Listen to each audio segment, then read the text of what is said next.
Buen día para todos. Seguimos en Parashat Pinhas, capítulo 28. El Eterno habló a Moshe para decir: ordena a los hijos de Israel mi ofrenda, mi alimento para mis fuegos, la fragancia placentera. Ustedes se cuidarán de ofrecer para mí en su tiempo designado. Dice Rashi que está enunciado más arriba la petición de Moshe, que el Eterno nombre a un varón sobre la asamblea. Entonces el Santo Bendito le dijo: antes de que me encomiendes algo respecto a mis hijos, encomienda tú a mis hijos respecto a mí. Esto es comparable a la hija de un rey que, estando a punto de partir del mundo, dio un encargo a su esposo respecto a sus hijos, como se declara en Midrash Sifri. Rashi explica la razón de por qué la Torá escribió la continuidad de la sección que trata acerca de la petición de Moshe a Dios de nombrar a un nuevo dirigente, con la sección que enuncia las leyes de las ofrendas, temas que aparentemente no tienen relación alguna. El encargo consiste en las leyes que serán enunciadas en los siguientes dos capítulos. Seguimos, mi ofrenda, esto se refiere a la sangre de las ofrendas a animales, tanto de la sangre como las partes designadas. Eran ofrendas en el altar exterior de cobre. La sangre era arrojada sobre el altar y las partes designadas eran quemadas en él. Por ello, en cierto sentido, en ambos elementos se le puede llamar ofrenda. Ahora bien, ofrenda porque se llama akravá, o mashe makrif. Mashe makrif es lo que se sacrifica en total cuando se degolla el animal.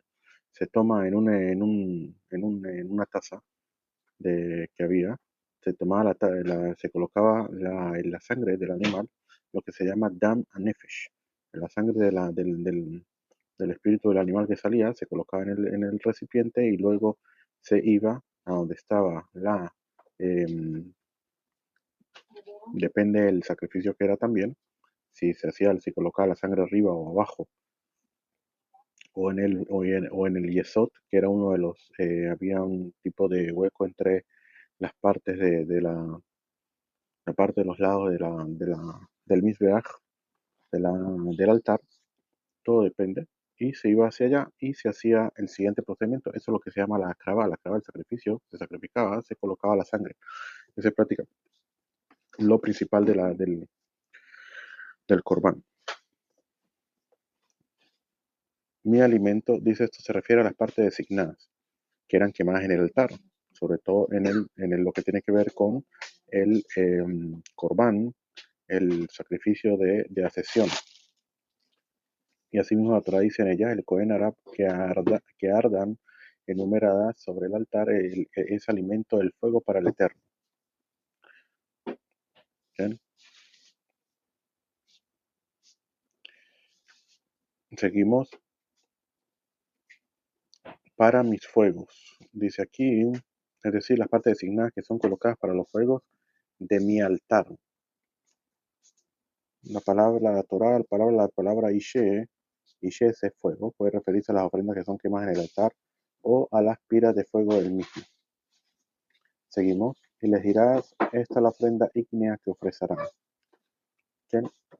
Pero tenemos anterioridad, Rashi dice: se cuidarán. Esto implica que los Kohanim, los Levín y los Israelín se paren junto a cada ofrenda, ya que aprendieron la ley que los hizo instituir las Mahamadot.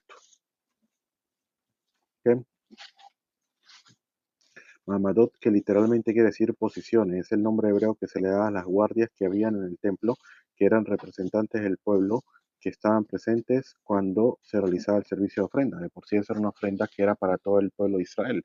No puede ser de que todo el pueblo de Israel tendrían que estar allí, supuestamente, a la hora de la ofrenda. Como no podían estar todo el pueblo de Israel, ¿qué se hacían? Entonces se enumeraban guardias.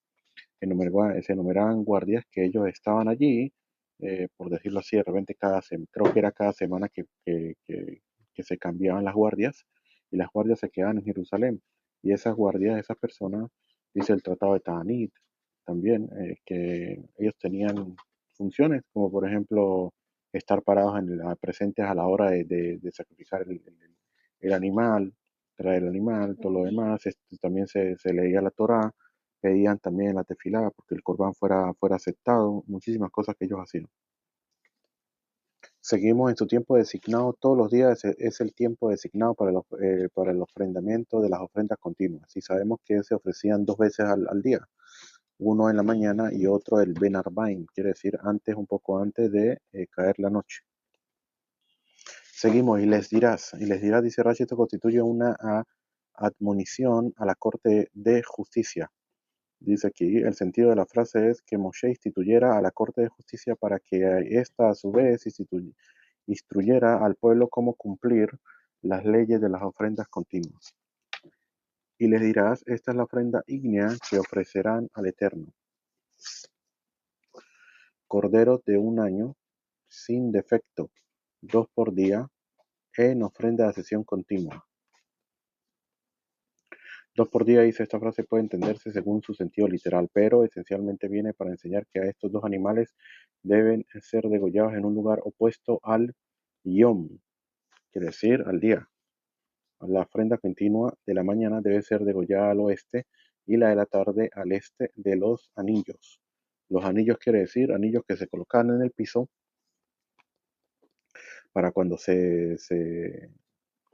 tenían que hacer caer el animal al piso, y cuando el animal caía al piso le colocaban el anillo en el cuello para que no se fuera, no se saliera, y así le pudieran hacer el degolle como debe ser. Esos son los anillos que dice allí. Esos anillos estaban ahí en el piso siempre para hacer el degolle del animal. Seguimos. Harás un cordero en la mañana y el segundo cordero lo harás en la tarde. Dice Rashi, a pesar de que esta ley ya ha sido enunciada en la sección de Beatat de Tzaveh, comenzando con las palabras, y esta es lo que ofrecerá sobre el altar. Este enunciado era un precepto para los días de inauguración del altar, y aquí Dios ordenó lo mismo para las generaciones futuras. Dice aquí, la Torá habla de la ofrenda continua, lo hace en el contexto de los 8 días de inauguración del altar. Por consiguiente, no es de aquella sección de la que se aprende el precepto general de ofrecer esta ofrenda, sino esta sección, es decir, para las generaciones futuras. Seguimos. Y un décimo de efá de semola revuelta en aceite machacado para oblación, un cuarto de hin. Sémola para oblación está llamada oblación de libaciones. Realizada, seguimos, es la ofrenda de ascensión continua realizada en el monte Sinaí en fragancia placentera, ofrenda ígnea al Eterno. Realizada en el monte Sinaí, es decir, semejante a aquellas ofrendas de ascensión continua que fueron llevadas a cabo durante los días de inauguración del altar. Según otra explicación, al anunciar la frase realizada en el monte Sinaí, la Torá hizo una comparación entre la ofrenda de ascensión continua y la ofrenda de ascensión ofrecida exclusivamente en el monte Sinaí. La que fue ofrecida antes de la entrega de la Torá, de la cual está escrito y la puso en Jofaina. La comparación enseña que esta ofrenda de ascensión también requiere un recipiente para recibir la sangre. Seguimos, y su libación, o sea, de vino. Eso quiere decir de que se traía también vino con el corbán, y también el décimo de fa de semola también lo que se traía. Em, y su libación, como dijimos que es el vino, es un cuarto de hin, o sea, es una medida que se colocaba para cada cordero. En el lugar sagrado será vertida la libación embriagante al Eterno. Dice aquí, en el lugar sagrado será vertida la libación, quiere decir que sobre el altar deberán ser vertidas las libaciones. Que en la parte de arriba estaban ahí había una especie de huecos que habían allí, y allí colocaban el vino, rociaban el vino. Y también había otro que era para el agua, que se hacía en Sucot. Seguimos, y el segundo cordero lo harás en la tarde, igual que la oblación de la mañana, y que su libación lo harás una ofrenda ígnea de fragancia placentera al Eterno.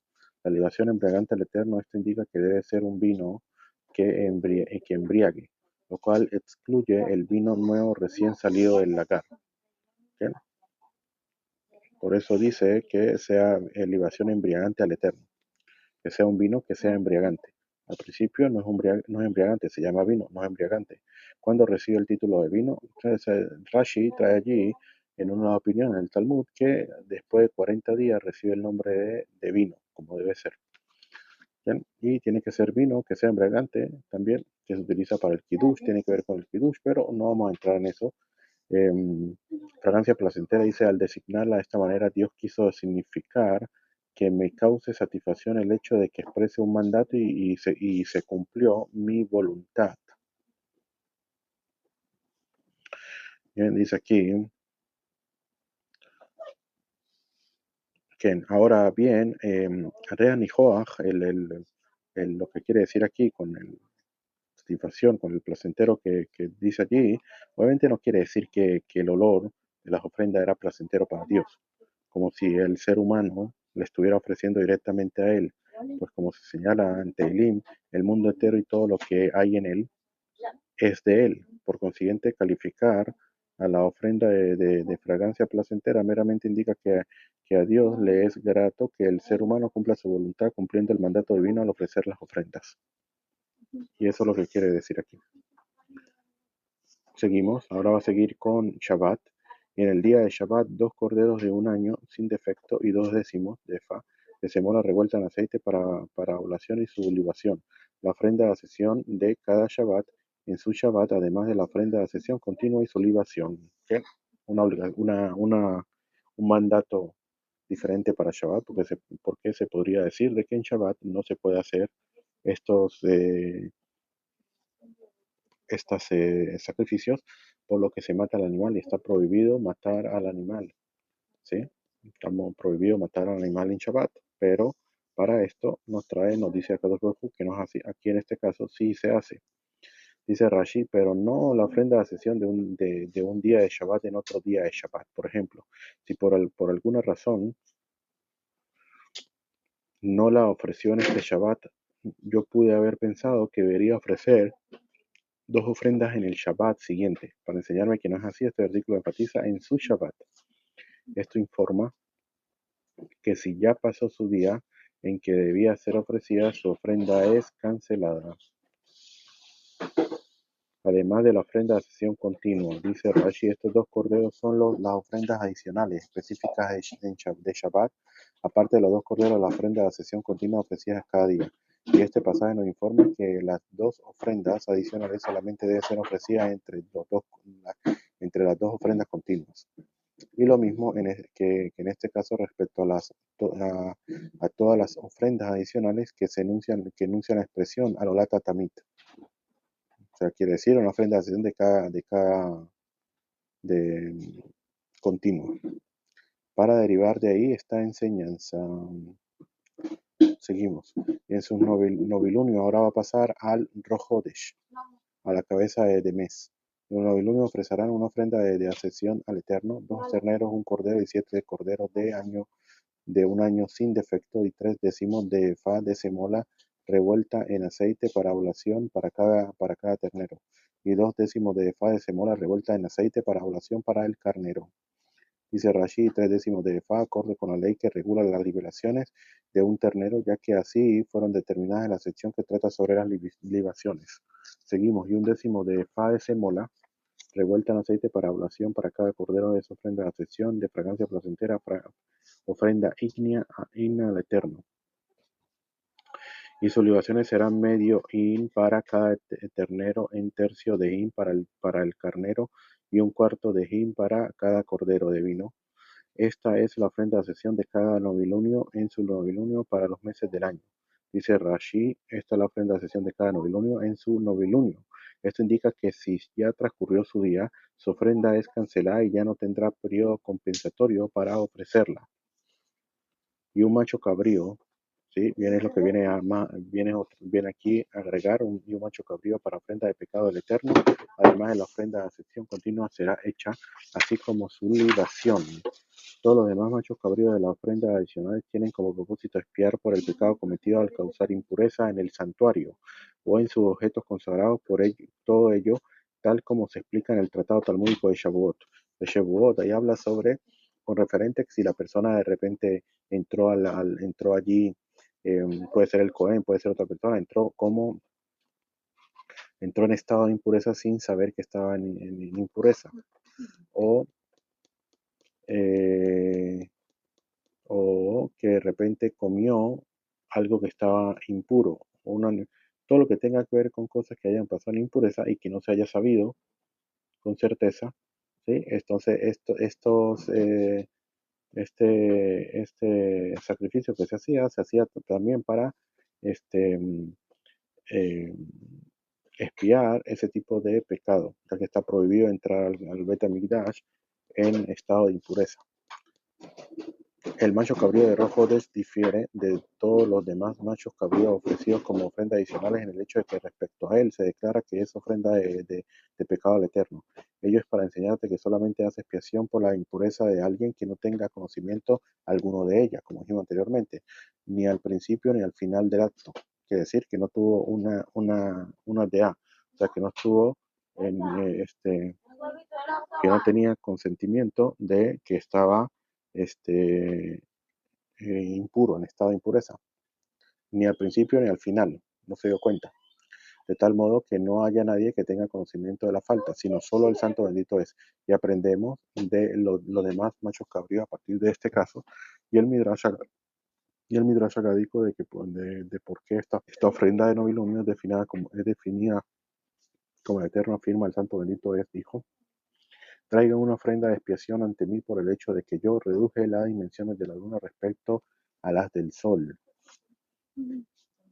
como trae el Tratado de Julim. El Tratado de Julim está en la página 60, que habla sobre lo que sucedió hablamos sobre eso en Rashi, en lo que trae Rashi en Bereshit, al principio de la creación, que Eh, Rashi explicó que en el inicio de la creación había ambas luminarias, el sol y la luna, habían sido creadas iguales tanto en tamaño como en intensidad, pero la luna fue reducida porque protestó y dijo: es imposible que dos reyes iguales utilicen una misma corona. Ahí mismo el Maharal de Praga comenta que los sabios metafóricamente llamaron corona a la acción que cada uno de estos astros ejerce sobre el mundo, ya que la corona es símbolo de realeza y dominio. El reino de estos astros es nuestro mundo. En términos concretos, la reducción de la que Rashi habla se refiere al hecho de que desde la perspectiva de la Tierra la Luna atraviesa diversas fases y progresivamente llega al punto en que no se percibe ninguna luz de ella. Ahora bien, este fenómeno físico tiene su contraparte en la dimensión metafísica, por lo que en términos generales se puede decir que la reducción de la Luna implica una disminución de su poder espiritual sobre el mundo respecto al que ejerce el del Sol. Por otra parte, también escuché una explicación muy interesante de que también a la hora que Akadosh Baruj Hu creó las, estos 12 eh, luminarias, tanto el Sol como la Luna, como diferentes, ¿sí? Por decirlo así, causó de que las personas pensaran de que hay dos entes, sí, dos entes, sí, está el sol, está la luna, las personas trabajan sirven al sol, sirven a la luna, los astros y todo ese tipo de cosas. Cosas que de repente no hubiera sucedido si los dos fueran iguales. Así, había visto una explicación que había sobre eso, que hablaba sobre eso. Entonces, por eso también trae capara. Pero también hay que saber de que todo lo que hace Kadosh Baruj Hu, también hay que saber de que la persona tiene que dirigirse según los caminos del Kadosh Baruj Hu, y uno de los caminos es que si la persona, por ejemplo, en este caso que a Kadosh Baruj Hu amonestó la luna, ¿sí? Y pues la amonestó, la quiso apaciguar, como está aquí en el Tratado de Julio 60, y por lo tanto le dio las estrellas, por más que la amonestó, pero también quiso apaciguarla. Dice que no fue suficiente, y puso la luna que tuviera también, estuviera en el día y en la noche. También el día está la luna, también se ve la luna, tampoco.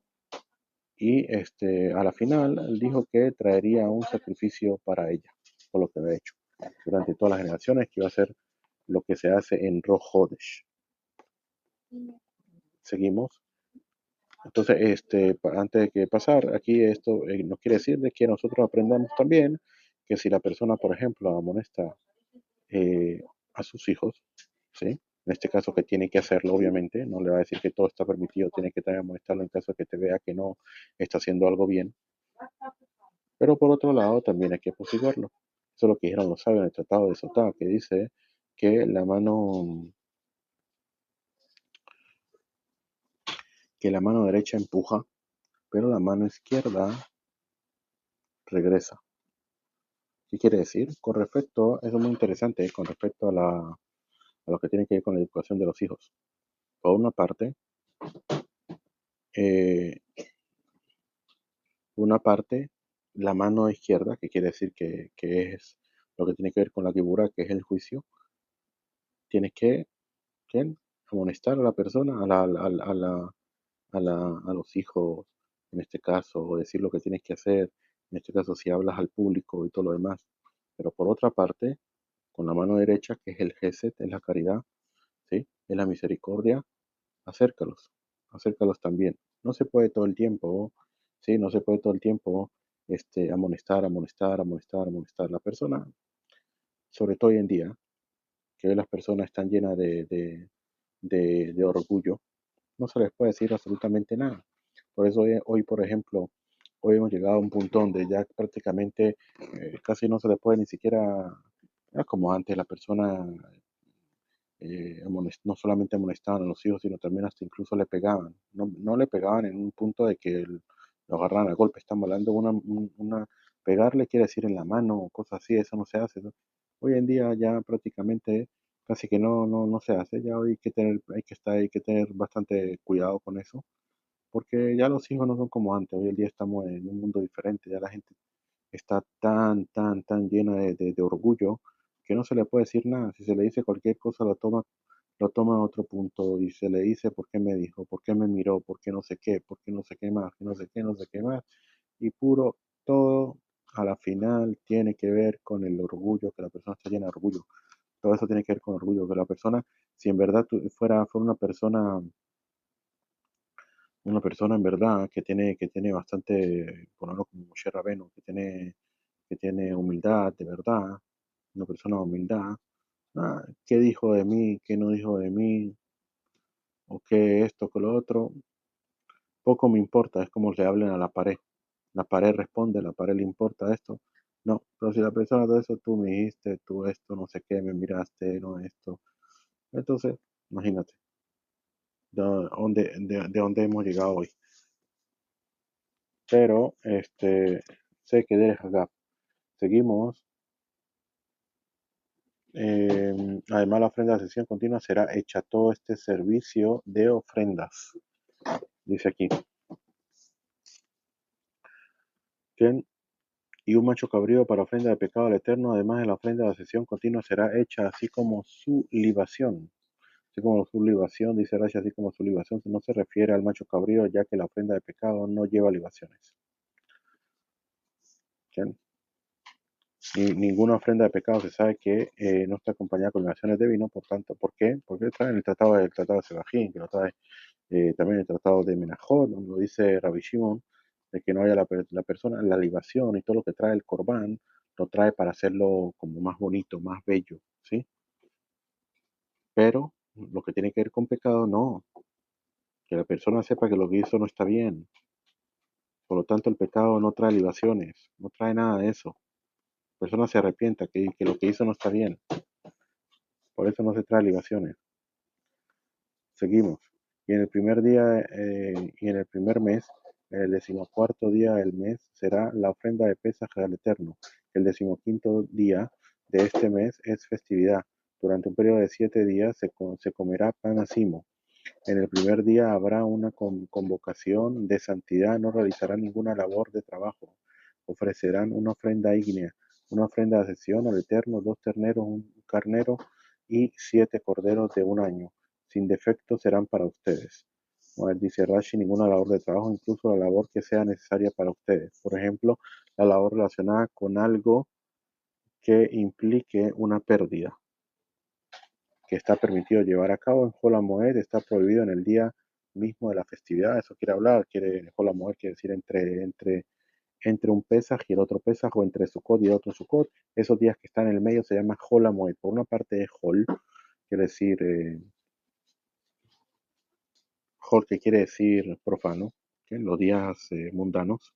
Por otra parte se llama Moed, que Moed quiere decir festivo. Entonces, prácticamente que tiene también santidad, pero también no tiene santidad. En ese caso, con referente a las Melajot, entre un Pesaj y el otro, esos días que están allí, se decretó en alajá que la persona tiene que tener mucho cuidado, no se permite cualquier tipo de alajá, trabajar, todo eso de que tiene bastante alajot, y por otra parte, en caso tal, las cosas que se pueden hacer son cosas que de repente tengan pérdidas, ya sea pérdidas monetarias o pérdidas de cosas que la persona de repente no pueda conseguirla después o no lo pueda hacer después, se le vaya a olvidar o cosas así. Eso es lo que dice aquí Rashi, con que dice que algo que implique una pérdida. Que esté permitido llevar a cabo en la moneda está prohibido en el día mismo de la festividad. Ternero, esto alude a Abraham, como se declara, Abraham corrió hacia las reses, dice aquí. Bien, interesante, con referente a Abraham vino. Ofrecerá una ofrenda ígnea una ofrenda de asesión al Eterno, 2 terneros, un carnero y 7 corderos. Carneros alude al carnero que fue sacrificado en lugar de Itzhak vino. ¿Qué? Cordero, esto alude a Jacob, como se declara, Jacob apartó los corderos. Esta aplicación lo vi en la obra de Rabbi Shimon Darshan. Seguimos y sus oblaciones serán de semola revuelta en aceite, 3 décimos de fa para cada ternero y 2 décimos de fa para el carnero que las harán. 1 décimo de fa harán para cada cordero de los 7 corderos y un macho cabrío en ofrenda de pecado para hacer expiación por ustedes, aparte de la ofrenda de asesión de la mañana, que es para ofrenda de asesión continua, harán estos animales. Como estos harán para cada día el periodo de 7 días, alimento de ofrenda ígnea, fragancia placentera al Eterno, además de las ofrendas de ascensión continua deberán ser hecho y su libación. Quien dice Rashi, como esto harán para cada día, esto implica que el número de animales de Pesaj no disminuirá progresivamente como los terneros que eran ofrecidos en festividad de Pesaj. En Pesaj se empezaba el primer día con 13 corderos, después empieza a bajar 12, 11, 10, 9, van bajando. Pero aquí dice Rashi que en lo que tiene que ver con Pesaj no se hace eso. Seguimos. Dice, en el séptimo día habrá una convocación de santidad para ustedes, no realizarán ninguna labor de trabajo.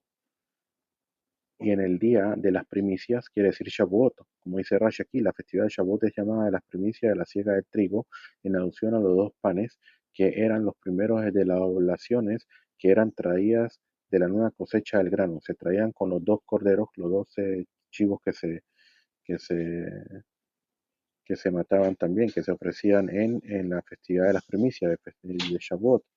Seguimos y en el día de las primicias, cuando ofrezca la oración nueva para el Eterno de las festividades o semanas, habrá una convocación de santidad para ustedes, no realizarán ninguna labor de trabajo, ofrecerán una ofrenda de ascensión por fragancia placentera al Eterno, 2 terneros, un carnero y 7 corderos de un año.